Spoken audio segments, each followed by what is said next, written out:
Petrol पंपों पर मीलों लंबी कतारें, लोग बाल्टियों में, प्रेशर कुकर तक में पेट्रोल भरवा रहे हैं। ये सिर्फ कोई न्यूज़ हेडलाइन नहीं, बल्कि हाल ही में भारत की सड़कों का सच था। पर सवाल ये है कि ये घबराहट, ये पैनिक अचानक क्यों फैल गया? इस संकट के पीछे की असली कहानी क्या है? चलिए इस पूरी अफरा तफरी के पीछे का सच जानते हैं। देश के सबसे बड़े दुश्मन तो भारत में ही रहते हैं। ये शब्द सुनने में थोड़े कठोर लग सकते हैं, लेकिन ये इस संकट की गहराई को दिखाते हैं। ये सोचने पर मजबूर करते हैं कि क्या हमारी सबसे बड़ी चुनौतियां बाहर से नहीं, बल्कि हमारे अंदर से ही पैदा हो रही हैं। ये सिर्फ पेट्रोल डीजल की कमी का मामला नहीं था, नहीं, ये उससे कहीं ज्यादा गहरी समस्या का इशारा है। जमाखोरी किस हद तक पहुंच गई थी, इसका अंदाजा बस इसी से लगाया जा सकता है। एक गाड़ी में 700 लीटर पेट्रोल। जरा सोचिए, जाहिर सी बात है, ये किसी एक परिवार के इस्तेमाल के लिए तो बिल्कुल नहीं है। ये तो सीधा सीधा काला बाजारी का मामला है, जहां कुछ लोगों के लालच की कीमत पूरे देश को चुकानी पड़ती है। और फिर हमें ये तस्वीरें देखने को मिली। लोग घरों से प्रेशर कुकर लेकर पेट्रोल भरवाने पहुंच गए। ये सिर्फ अजीब नहीं है, ये सोचकर भी डर लगता है कि ये कितना कितना ज्यादा खतरनाक हो सकता है। ये तो घबराहट में उठाया गया एक ऐसा कदम था जो सीधे सीधे एक बड़े हादसे को दावत दे रहा था। और देखिए, ये कोई एक दो घटनाएं नहीं थीं। देश भर में लोग अपनी जरूरत से, आप सोचिए, 10 से 20 गुना ज्यादा पेट्रोल जमा कर रहे थे। बाल्टियां, दूध के कैन, पानी की टंकियां, मतलब जो भी हाथ में आया उसमें ईंधन भरा जा रहा था। ये तो एक तरह का सामूहिक पागलपन जैसा था। लेकिन ये जो जमाखोरी है, ये सिर्फ स्वार्थ की बात नहीं है, ये एक जानलेवा जुआ है। लोग अनजाने में अपने ही घरों में एक टाइम बॉम्ब रख रहे थे। चलिए समझते हैं कि ये जमा किया हुआ पेट्रोल कैसे एक बहुत बड़े खतरे को जन्म देता है। देखिए, इसके पीछे का साइंस बहुत ही सिंपल है। पेट्रोल एक ऐसा लिक्विड है जो हवा के संपर्क में आते ही बहुत तेजी से भाप यानी कि वेपर में बदलने लगता है, वो भी नॉर्मल रूम टेम्परेचर पर। और बस असली खतरा यहीं से शुरू होता है। तो होता क्या है, ये पूरी प्रोसेस 3 स्टेप्स में काम करती है। सबसे पहले पेट्रोल भाप बनकर उड़ता है।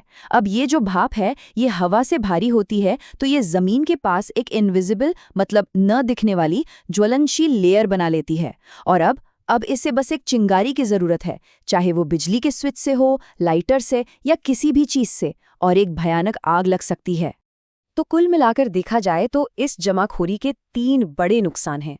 एक तो आग लगने का भयानक खतरा, दूसरा रखा रखा पेट्रोल समय के साथ खराब हो जाता है, जो आपकी गाड़ी के इंजन को नुकसान पहुंचा सकता है, और तीसरा, इसका एक बड़ा हिस्सा तो भाप बनकर उड़ ही जाता है। मतलब सीधे शब्दों में कहें तो पैसा हवा में उड़ रहा है।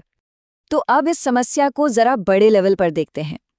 ये जो संकट है, ये सिर्फ लोगों की घबराहट का नतीजा नहीं है।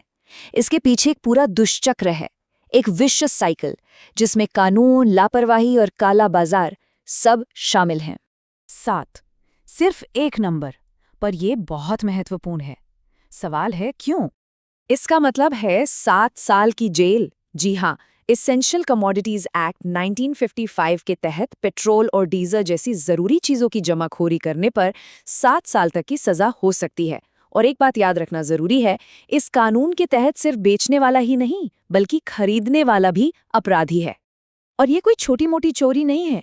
ये आंकड़े देखिए, ये दिखाते हैं कि ये एक ऑर्गेनाइज्ड, एक राष्ट्रव्यापी समस्या है। दिल्ली में 183 एलपीजी सिलेंडर जब्त हुए, झांसी में 524 और तिरुपति में तो 822। ये एक बहुत बड़े पैमाने पर चल रहा काला बाजार है।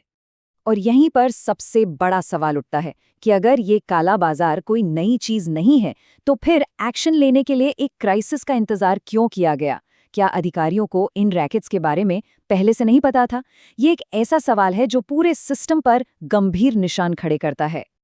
अब चलिए तस्वीर को और भी बड़ा करके देखते हैं। हमारे पेट्रोल पंपों पर जो कतारें लगी थी ना, उनका सीधा कनेक्शन ग्लोबल चेसबोर्ड पर चल रही चालों से है।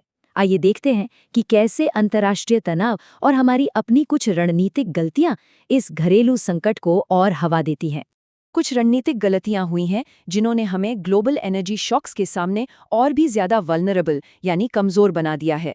जैसे कि हमने अपने स्ट्रैटेजिक तेल भंडार को उतना नहीं बढ़ाया जितना बढ़ाना चाहिए था, और ऊर्जा स्वतंत्रता हासिल करने पर भी उतना ध्यान नहीं दिया। तो यहाँ कनेक्शन बहुत सीधा है। जब दुनिया में कहीं भी टेंशन बढ़ती है, जैसे कि ईरान और अमेरिका के बीच, तो तेल की कीमतों में आग लग जाती है और उसकी तपेश, उसकी गर्मी हमारे देश में महसूस होती है। और यही डर लोगों को घबराहट में जमाखोरी करने पर मजबूर कर देता है। तो अब तक हमने प्रॉब्लम्स की बात तो बहुत कर ली, लेकिन अब समाधान की ओर बढ़ते हैं, क्योंकि इस संकट का सामना करने में हर एक व्यक्ति की भूमिका बहुत बहुत ज्यादा जरूरी है।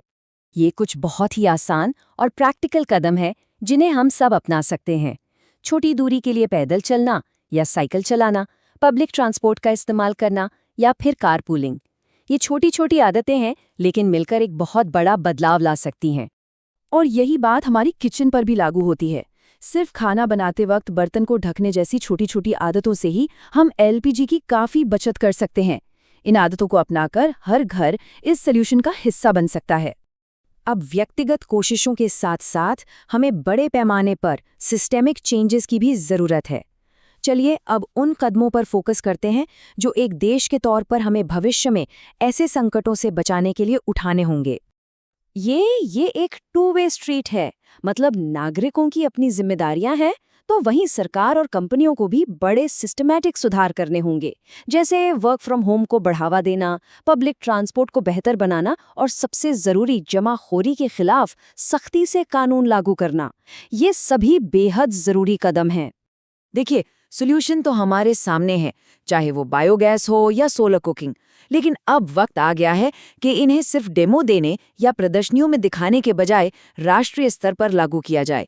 हमारा असली लक्ष्य लॉन्ग टर्म एनर्जी इंडिपेंडेंस होना चाहिए। और अंत में एक सवाल हम सबके लिए है, जब कोई संकट आता है तो हम क्या बनना चुनते हैं, समस्या का हिस्सा या फिर समाधान का? हमारा हर एक काम जाने अनजाने में इसी सवाल का जवाब देता है।